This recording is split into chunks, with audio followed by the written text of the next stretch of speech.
Well, greetings and welcome to episode 43 of Bible 180, 180 episodes between Genesis and Revelation. We just finished King David and Bathsheba, that whole stuff that he did. And we're going to jump into the Psalms because the Psalms were written, half of them, by David. So we're kind of going chronologically through the Bible at this point.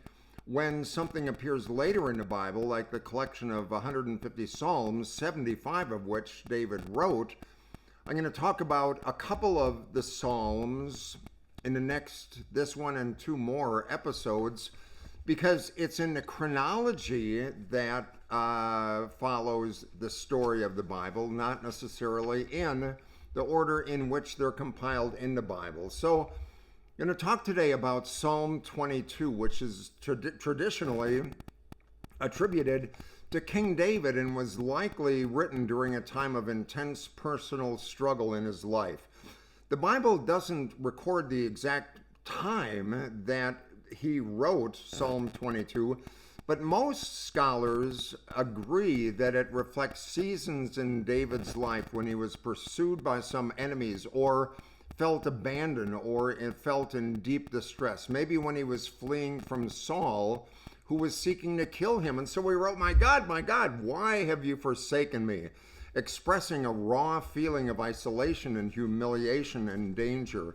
He describes his enemies as mocking him and threatening his life, suggests a time when he felt like he was completely vulnerable and dependent on God to rescue.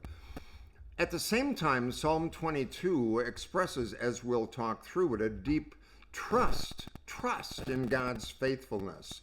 As the psalm goes through from one verse to the next, it ends declaring God's faithfulness, that God will indeed save him.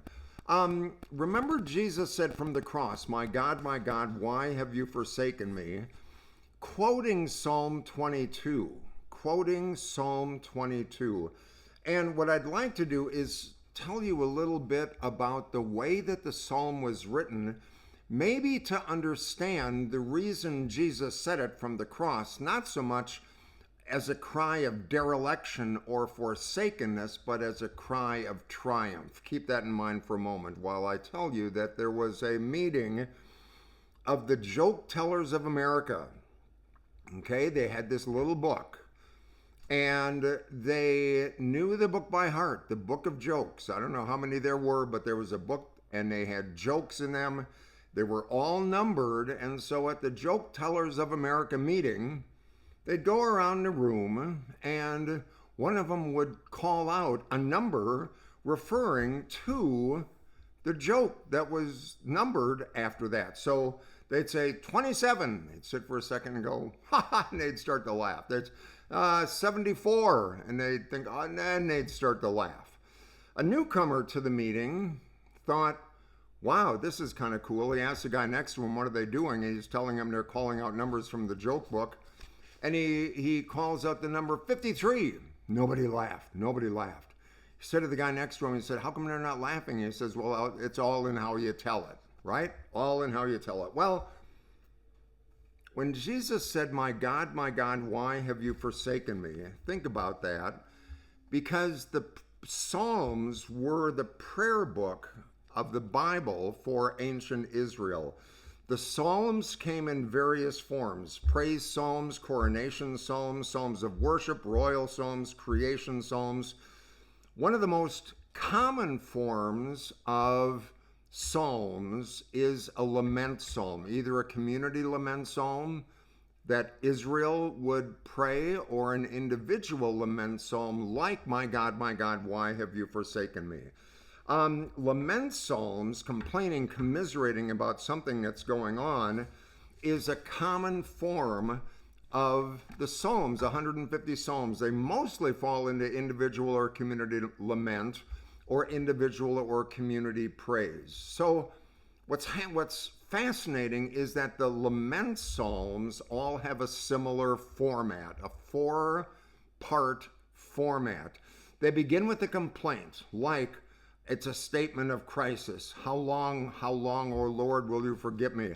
How long will you hide your face from me? Save me, O God, for the waters are coming up to my neck. I sink in deep mire. There is no foothold. My God, why have you forsaken me? They begin with a lament, and it often contains in that complaint, God, where are you? In the midst of my mess, where are you?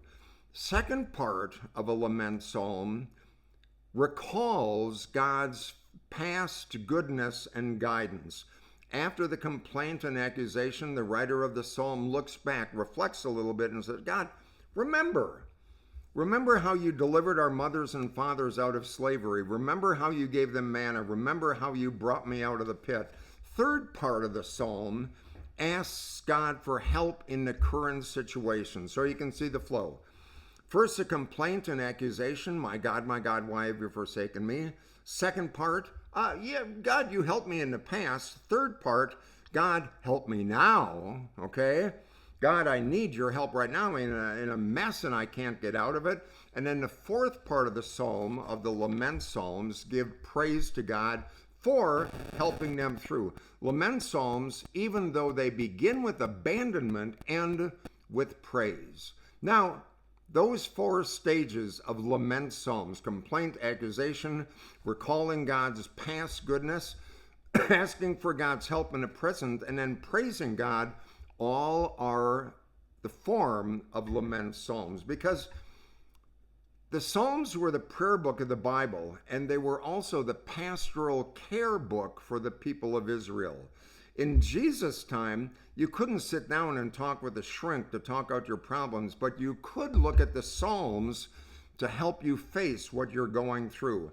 And so, for instance, when you're feeling totally abandoned, you say, my God, why have you forsaken me? You remember, God, you have been present in my life. I'd like you to help me now. And then when you come through that struggle, you say, praise Jesus, thank you so much. Though that process, that fourth-stage process, sometimes takes weeks, months, sometimes years, but that process is very important to remember. Now, tying all that together, when Jesus said, my God, why have you forsaken me, on the cross, he was remembering Psalm 22. Psalms, a prayer book of the Bible, and yes, it's a cry of dereliction, of forsakenness, and abandonment, but in the minds of those who stood at the foot of the cross, they said, oh yeah, like that joke. Oh yeah, they kind of run the psalm through in their head, going through the four stages of grief and loss on the way to praise, and they come to understand what's happening in a different way. Let me read through the four stages of Psalm 22. The initial complaint is this: my God, why have you forsaken me? Why are you so far from helping me? From the words of my groaning, oh my God, I cry by day and you don't answer. By night you find no rest. Second stage, Psalm 22, is recalling God's past action. Yet, you are holy, enthroned on the praises of Israel. In you, our ancestors trusted. They trusted and you delivered them. To you they cried and were saved. In you they trusted and were not put to shame. Then, asking for God's help right now. But you, oh God, don't be far away. Oh my God, help me quickly. Deliver my soul from the sword, my life from the power of the dog. Save me from the mouth of the lion. The asking for God's help right now. And in the fourth stage, Psalm 22, praising God for deliverance. All the ends of the earth shall remember and turn to the Lord. All the families of the nations shall worship before him. For dominion belongs to the Lord, and he rules over the nation. To him indeed shall all who sleep of the earth bow down. Before him shall bow all who go to the dust. And I will live for him. Prosperity will serve him. Future generations will be told about the Lord and proclaim his deliverance to a people yet unborn, saying, he has done it. That last line is magnificent. Proclaim his deliverance to a people yet unknown, saying, God has done it. You are the people yet unborn that this has happened to, praising God for generations up till right now. So what do? when we feel a sense of abandonment, when we feel like we're at the stage where everything is going wrong, when we feel the death of a loved one, diagnosis of cancer, loss of a job, pain and sadness, being abandoned by God, when we're watching the news at night and having trouble sleeping, when we wonder if anyone might even care about it. When you feel like that, you do what Jesus did. You say, my God, why have you forsaken me? But not only did Jesus go through Psalm 22, he also held on. He recalled God's past action, asking for God's presence right now, and giving God the praise. So think about that. The cry of dereliction, a cry of abandonment, I think, signaled in those who heard it this whole flow of Psalm 22, beginning with the abandonment, but then ending with future generations will be told about the Lord and proclaim his deliverance to a people yet unborn, saying that he has done it. You know, it's easy to believe in God when life is bringing you smiles and daisies. It's much more difficult to believe in God when life frowns on you and when you feel that God has abandoned you, because life at times can be terribly difficult. And it's important in those moments, those dark times, that Jesus clung to God. Yes, he said, my God, why have you forsaken me?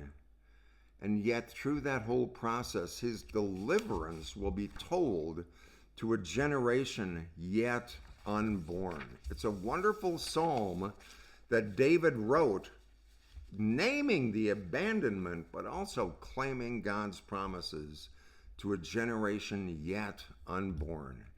Keep up the good work. Make it a great day. I look forward to being with you for the next episode, on 2 episodes actually, on Psalm 23. I will talk to you then. Bye-bye.